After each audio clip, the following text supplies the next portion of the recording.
Bismillahirrahmanirrahim. Assalamualaikum warahmatullahi wabarakatuh. Alhamdulillah wa syukrulillah wassalatu wassalamu ala rasulillah wa ala alihi wa ashabihi wa mawalah amma ba'd. Ma'asyiral muslimin rahimakumullah. Pada kesempatan kuliah ba'da zuhur kali ini, panitia memberikan tema surat Ali Imran ayat 133-134. A'udzubillahi minasyaitonir rajim. Bismillahirrahmanirrahim. Wasari'u ila maghfiratin min rabbikum wa jannatin 'arduha as-samawati wal ardh u'iddat lil muttaqin. Secara mudahnya, secara bahasa, wasari'u ila maghfiratin min rabbikum, dan bersegeralah kepada ampunan Allah dan kepada surganya. Wasari'u itu dari kata-kata as-sur'ah, cepat-cepat, sur'ah, cepat-cepat.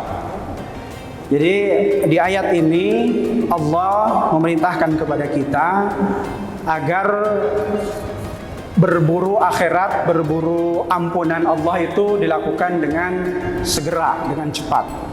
Ya, apa itu asli as-sur'ah? As-sur'ah dalam segi bahasa artinya at-taqaddum fi ma yanbaghi. At-taqaddum mendahulukan fi ma yanbaghi, yang seharusnya. Jadi as-sur'ah adalah wa ma'na an tataqaddama fi ma yanbaghi, kita mendahulukan yang prioritas. Ya, mana yang prioritas? Maka di ayat ini disebutkan al-maghfirah wal jannah. Yang prioritas itu adalah ampunan Allah dan surganya. Syekh Mutawalli Asy-Sya'rawi dalam tafsirnya ini mengatakan khudhu al-maghfirah. Jadi raihlah, carilah, burulah al-maghfirah, ampunan Allah, wa khudhu al-jannata, dan burulah surga itu bisur'atin, dengan cepat. Kenapa? Li'annaka la ta'rif kam satabqa fid dunya. Karena engkau tidak akan tahu seberapa kekal, masih berapa sih siksa waktu kita di dunia. Gitu. Iyyaka an tu'ajjil amalan min amalid din, maka engkau harus menyegerakan. Tu'ajjil itu segera, ya. Artinya abaikan yang lain dan utamakan amaliddin, apa yang dituntut oleh agama. Aw amalan min amalil khair, atau perbuatan dari perbuatan baik. Li'annaka la ta'rif atabqa lahu amla.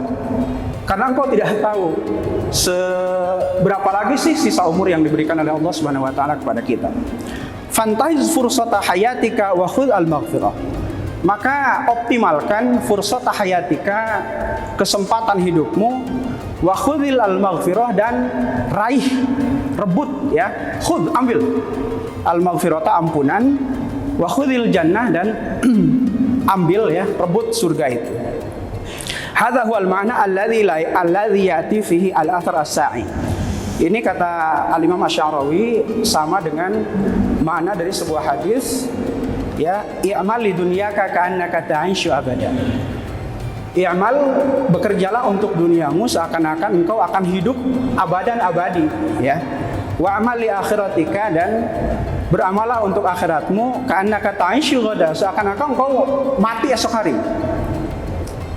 Meskipun Imam Al-Bukhari menilai hadis ini dhaif, namun istilah ini saya kira penting untuk kita jadikan sebagai pegangan.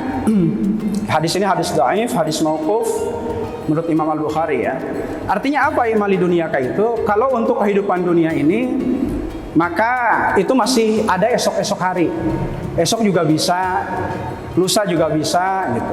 Masih panjang waktunya. Sementara i'mal li akhiratika ka'annaka ta'ishu ghadan. Beramal untuk akhiratmu seakan-akan engkau akan mati esok hari. Itu makna dari wasari'u ila maghfiratin min rabbikum wa jannatin 'arduhas samawati wal ardu 'iddat lil muttaqin. Ya, di mana surga itu arduha, luasnya seluas langit dan bumi. Wa 'iddat lil muttaqin, yang diperuntukkan bagi orang-orang yang bertakwa. Waman hum al-muttaqun. Kemudian orang-orang yang bertakwa itu siapa? Di ayat 134-nya dijelaskan, alladzina yunfiquna fis sarra'i wad dharra. yakni orang-orang yang yunfiquna, ini menggunakan kalimat fi'il mudhari, present tense. Arti present itu adalah hal wal istiqbal, sekarang dan yang akan datang, mengandung makna selalu, ya. Alladzina yunfiquna fis sarra'i wad dharra, orang yang senantiasa sekarang dan ke depan terus-menerus yunfiquna fis sarra'i wad dharra, menafkahkan rahmat Allah itu fis sarra, dalam kondisi kesulitan, wad dharra maupun kondisi kesusahan. Ini seringkali kalau dimintai infak, dimintai sedekah, ada di antara kita mungkin yang berkomentar, aduh boro-boro untuk infak, untuk keluarga saja susah. Nah, ini disinyalir oleh Allah Subhanahu wa taala di dalam surat At-Talaq ya. Liyunfiq dzu sa'atin min sa'atih. Mestinya orang mukmin itu berinfak meskipun dalam kondisi sulit. Liyunfiq dzu sa'atin min sa'atih, ya, walladzi qudira alaihi rizquh, dan orang yang disempitkan rezekinya oleh Allah, ingin keluar dari kesulitan itu, falyunfiq mimma atahullah, maka bukalah pintu kemudahan dengan cara berinfak dari apa yang diberikan oleh Allah. Jadi tidak ada lagi istilah jangankan untuk orang lain, untuk keluarganya susah. Mau keluar dari kesusahan, kata Allah, walladzi qudira alaihi rizquh, dan yang disempitkan rezekinya oleh Allah, falyunfiq mimma atahullah, maka infakkanlah dari apa saja yang diberikan oleh Allah, ya. Saya ja'alallahu ba'da usrin yusra, Allah akan menjadikan setelah kesulitan berbagai kemudahan. Kemudian ciri yang kedua adalah wal kadhiminal ghaidh. Kadhim itu dari kata-kata al-kadhmu yang artinya pengendali.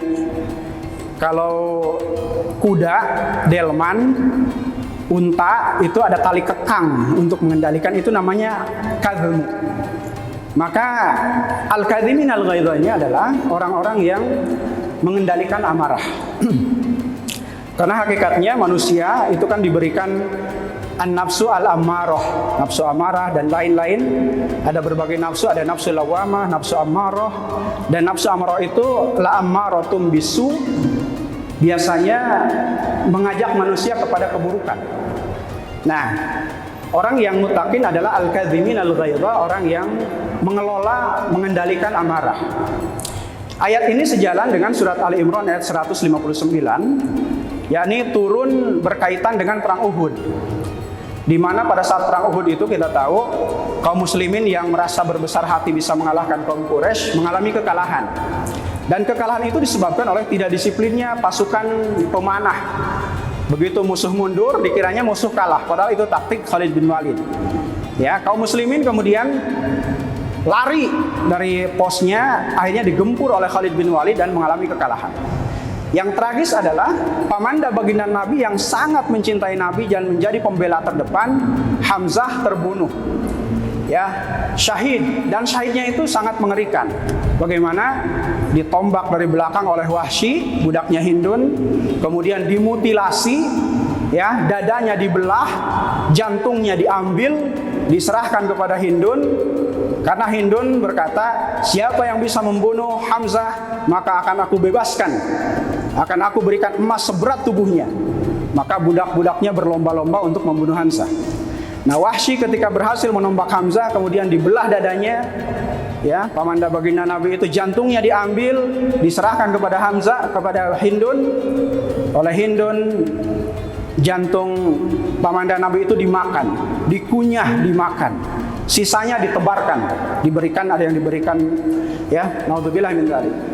Nah, situasi ini bagi siapapun tentu akan sangat membuat marah.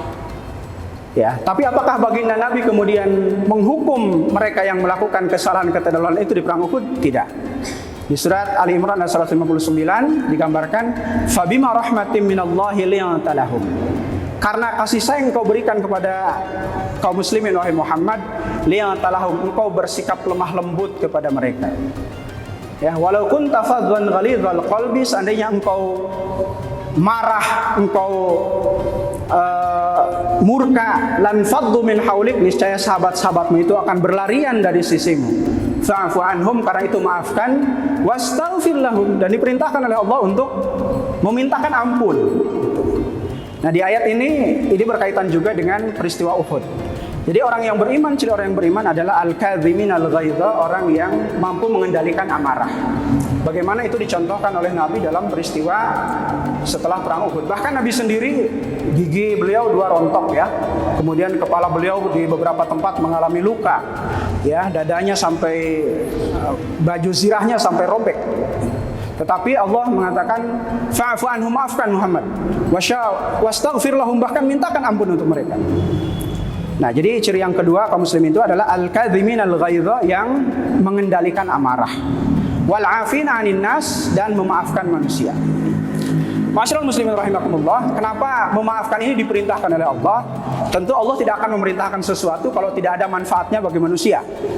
Maaf itu bukan hanya bernilai pahala, tetapi ternyata memiliki manfaat-manfaat fisik dan psikis ya. Saya ingin menyitir 2 penelitian. Yang pertama dari Johns Hopkins University, Johns Hopkins Medsang ya. Jadi sebuah anak usaha dari Johns Hopkins itu, Universitas Johns Hopkins di Washington. Memaafkan katanya menurunkan resiko serangan jantung, meningkatkan kualitas tidur, mengurangi kadar kolesterol, mengurangi rasa sakit, dan menyeimbangkan tekanan darah, menurunkan tingkat kecemasan, depresi, dan stres. Jadi kalau kita marah, apalagi marahnya yang menahun, ingin sembuh dari itu, maka maafkan ya. Kalau kemarahan itu diakibatkan oleh seseorang, oleh sesuatu, maafkan dan biarkan hati ini menjadi lapang. Kemudian sebuah buku namanya The Negotiator Handbook. Ya. Jadi memaafkan itu membuat orang, ketidakmampuan untuk memaafkan katanya membuat orang terjebak dalam rasa marah. Ya, rasa marah itu akan menimbulkan sakit yang berkepanjangan, akan menimbulkan depresi dan menimbulkan stres. Maka Dalai Lama mengatakan, kalau ingin terlepas dari kecemasan dan kemarahan serta stres yang tinggi, maka bukalah pintu maaf, maafkanlah orang yang melakukan kesalahan, jadilah orang pemaaf, dan kita akan terbebas dari semua penyakit-penyakit itu. Masyaallah muslimin rahimakumullah, demikian dahsyat perintah Allah Subhanahu wa taala kepada kita. Mudah-mudahan di bulan Ramadan yang penuh berkah ini kita bisa mengambil hikmah, bisa mengambil i'tibar, sehingga pada saat Idul Fitri datang, kita benar-benar menjadi orang yang kembali ke dalam fitrah dengan membawa kemenangan besar. Itu makna minal aidin wal faizin. Semoga kita menjadi orang-orang yang kembali kepada fitrah wal faizin dengan membawa kemenangan besar. Salah satunya ciri-cirinya adalah apabila setelah lebaran itu yunfikuna fis sarra'i wad dharra. Kegiatan infak kita itu makin deras. Wal kadhiminal ghaidha, kita semakin mampu mengendalikan amarah. Wal afina 'anil nas, dan kita semakin pandai memaafkan manusia. Mudah-mudahan Allah Subhanahu wa taala menjadikan kita orang-orang yang bertakwa. Hasbunallahu wa ni'mal wakil, ni'mal maula wa ni'man nasir. Wallahul muwaffiq ila aqwamit thoriq. Wassalamualaikum warahmatullahi wabarakatuh.